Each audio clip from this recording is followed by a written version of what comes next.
ভাড়া থাকি, কথার কথা মনে করেন, কথার কথা। এখন ধরেন বাসার মালিক সুদী ব্যাংক থেকে লোন নিয়ে বাড়ি করেছে, কথার কথা, এক্সাম্পল দিচ্ছি। এখন এই টাকাগুলো, ভাড়াটিয়াদের টাকাগুলো নিয়ে তিনি ব্যাংকের লোন শোধ করেন, কথা বুঝতে পারছেন? আর একবার লোন নিলে তো শোধ করা চারটাখানি কথা না, চক্রবৃদ্ধি হারে বাড়তে থাকবে। এটাই ওদের উদ্দেশ্য ছিল, রক্ত চুষে খাওয়া সাক, যার ফলে ধনী ধনী হতে থাকে, গরিব আস্তে আস্তে আরো গরিব হতে থাকে। আর আমি অনেকদিন বলেছি এটা মায়ের সাথে জেনা করার মতো পাপ, এবং আল্লাহ এবং তার রাসূলের সাথে যুদ্ধ করার মতো পাপ। দলিল আপনি সহিহ বুখারী খোলেন আর সূরা বাকারা পড়েন। সহিহ বুখারীতে আরও আছে 36 বার জেনা করলে যে গুনাহ হয়, 1 দিরহাম সুদ খেলে সেই গুনাহ হয়।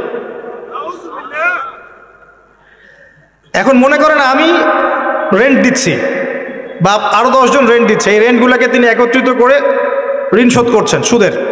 ইনডাইরেক্টলি, পরোক্ষভাবে আমি নিজেও সুদের সাথে সম্পৃক্ত হয়ে গেলাম।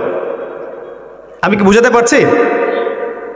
যারা এগুলো থেকে সম্পূর্ণ পবিত্র থাকতে চাবে তাদের গায়েও সুদের ছিটাফোঁটা এসে লাগবে। এটা সেই আখিরুজ্জামান, এটা ওই যুগ না।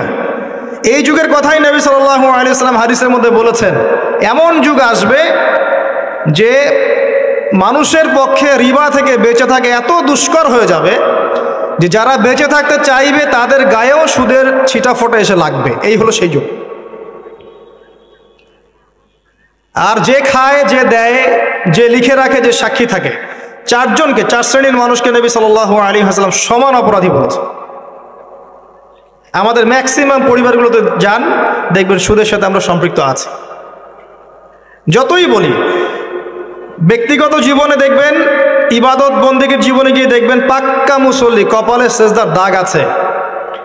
অর্থনৈতিক জীবনে গিয়ে দেখবেন পাক্কা সুদখোর, ঘুষখোর, দুর্নীতি করছে, ট্যাক্স ফাঁকি দিচ্ছে, বা সরকারের মাল আত্মসাৎ করে খাচ্ছে। প্রচুর সম্পদ আছে আমাদের, আমরা আত্মসাৎ করতে করতে করতে করতে একটা হাতি আসতে আসতে মাছি হয়ে যায়। একটা হাতি উপর থেকে আসতে থাকে, আকাশ থেকে একটা হাতি পড়তে থাকে। হাতি পড়তে পড়তে পড়তে পড়তে দেখবেন আপনার কাছে আস্তে আস্তে মাছি হয়ে গেছে। হাতির কান একজন, ডালপালা একজন, নাক একজন, সুর একজন, শিং একজন, খেয়ে শেষ করে ফেলছে। বাই দা ওয়ে, হাতির মনে শিং থাকে না, আমি ভুল বলছি, হাতির সুর থাকে। যাই হোক, এটা বাস্তবতা। আবার দেখবেন আমরা অনেকেই ইসলাম ফলো করার নামেও আমাদের বোনদেরকে সম্পত্তি দিচ্ছি না। সুযোগ পেলেই প্রতিবেশীর জমি মেরে খাবো, 1 বিঘত জমিও ছাড় দিব না। সুযোগ পেলেই অন্যের জমি মেরে খাবো, আত্মসাৎ করে খাবো। দেখা যাবে যে একটা জিনিস মানুষের প্রাপ্য, সেটাকে আমি ঘুরিয়ে ফিরিয়ে নিজের পকেটে ঢুকিয়ে ফেলেছি। চাকরিতে যাবেন, টেবিলের নিচ দিয়ে টাকা না দিলে আপনার জব হবে না। আর আপনি বলছেন যে এখন তো দেওয়াই লাগছে, কিছু করার নাই, না দিলে তো আমার চাকরিটা হবে না। মানে এটা আপনি ঘুরিয়ে জায়েজ করলেন আর কি। আবার কিছু দাড়িওয়ালা মুফতি সাহেবও থাকবেন, দেখা যাবে বলবে হ্যাঁ এটা করা যায়, কারণ এখন তো এই যুগই চলছে, ওটা না করলে তুমি তো চাকরি পাবে না। ঘুরিয়ে ফিরিয়ে সিচুয়েশন এমন করেছি আমরা।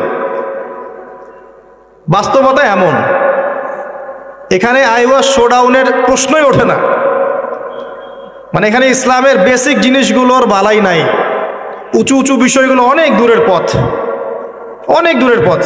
জিহাদ ফি সাবিলিল্লাহ, ইসলামী খিলাফা, কিতাল ফি সাবিলিল্লাহ, ইসলামী হুকুমত, আল্লাহর জমিন, আল্লাহর দিন প্রতিষ্ঠা, উঁচু স্কেলের কথা, অনেক উঁচু স্কেলের কথা।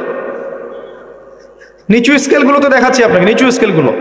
5 ওয়াক্ত সালাত, এটা এমন একটা বিষয় ছিল উম্মার মধ্যে যে একজন মুসলিম 5 ওয়াক্ত সালাত পড়ে না, এটা চিন্তাই করা যেত না। শতাব্দীর পর শতাব্দী এমন জেনারেশন চলে গেছে যারা 5 ওয়াক্ত নামাজ পড়তো না, মুসলিম পরিবারের সন্তান, এটা কল্পনাও করা যেত না। এখন অ্যাভেলেবেল, ঘরে ঘরে দেখবেন বেনামাজিদের ভর্তি। মুসলিম মেয়েরা পর্দা করবে না, এটা কল্পনাও করা যেত না। এখন ঘরে ঘরে দেখবেন জিন্স আর গেঞ্জি, জিন্স আর গেঞ্জি, ছেলেদের পোশাক পরে রাস্তাঘাটে ঘুরছে। ইভেন গ্রামগুলোতেও, গ্রামে অনেক সময় এমন এমন দৃশ্য দেখা গেছে চোখে, দেখে আমরা মনে করতেছি আমরা কি ঢাকা শহরে আছি নাকি, নাকি এটা নিউ ইয়র্ক। আবার গ্রামের মেয়েরা আবার অত্যাধুনিক, কপি করতে করতে দেখা যায় অনেক সময় শহরের মেয়েদেরকে হার মানিয়ে ফেলে। এটা কল্পনায় ছিল না যে মেয়েরা এমন পোশাক পরে ঘোরে। মুসলিম পরিবারের মানুষ কোরআন তেলাওয়াত করতে পারে না, এমনটা হিস্ট্রিতে কখনো ছিল না, খুব কম, রেয়ার। এখন এসে দেখবেন এটা অ্যাভেলেবেল, ঘরে ঘরে দেখবেন কোরআন পড়তে পারে না। কোরআন তিলাওয়াতের কথা বলছি, এবারত তো অনেক দূরের কথা, এবারত বুঝতে তো আরও 10 বছর লাগবে। তারপরে হাদিসের কিতাব, ফিকহের বই, ইসলামের ইতিহাস, ইসলামিক অর্থনীতি, জিওপলিটিক্স, অনেক দূরের পথ। আমি শুধু নর্মাল কোরআন তেলাওয়াতের কথা বলছি, বিশুদ্ধ করে। একটা মক্তবের বাচ্চার যে যোগ্যতা, দেখবেন জেনারেল পড়ুয়া BBA করে বের হয়েছে, ওর সেই যোগ্যতা নাই কোরআনের ক্ষেত্রে। একটা মাদ্রাসার ছোট ক্লাসের বাচ্চা, ক্লাস 5-6-এ পড়ে, দেখবেন কোরআন যেভাবে পড়তে পারে, একজন বাইরে থেকে ডিগ্রি নিয়ে আসছে সেটা পড়তে পারে না। এরপরেও সে বলছে আমি শিক্ষিত, এবং সেখান থেকে পাশ করে এসে বলছে যে ইসলাম এই যুগে চলে না, ওই যুগে চলতো, পর্দার বিধানগুলো আসলে ওই যুগে ভালো ছিল, এই যুগে এগুলো চলে না, এটা এগিয়ে যাওয়ার যুগ, এটা কো এডুকেশনের যুগ, এবং এটা হচ্ছে ফ্রি মিক্সিংয়ের যুগ। ফ্রি মিক্সিং বোঝেন তো? নারী পুরুষ একসাথে চলবে, মাহারাম গায়রে মাহারাম একাকার, এটার নাম ফ্রি মিক্সিং। যেমনটা আপনার স্কুলে চলছেন, কলেজে চলছেন, ইভেন জব সেক্টরেও চলছেন, প্রতিটা সেক্টরেই চলছেন, ইভেন পলিটিক্যাল ক্ষেত্রেও চলছেন ফ্রি মিক্সিং। মিছিল করছেন, সামনে মহিলা, পিছনে আপনি, ফ্রি মিক্সিং। কোনো ওয়াজ মাহফিলে দেখলাম যে মহিলা এসে বক্তব্য দিচ্ছে, হ্যাঁ, পাশে আলেম বসে আছেন, চা খাচ্ছেন। আপনি কোথায় আছেন প্রিয় ভাই?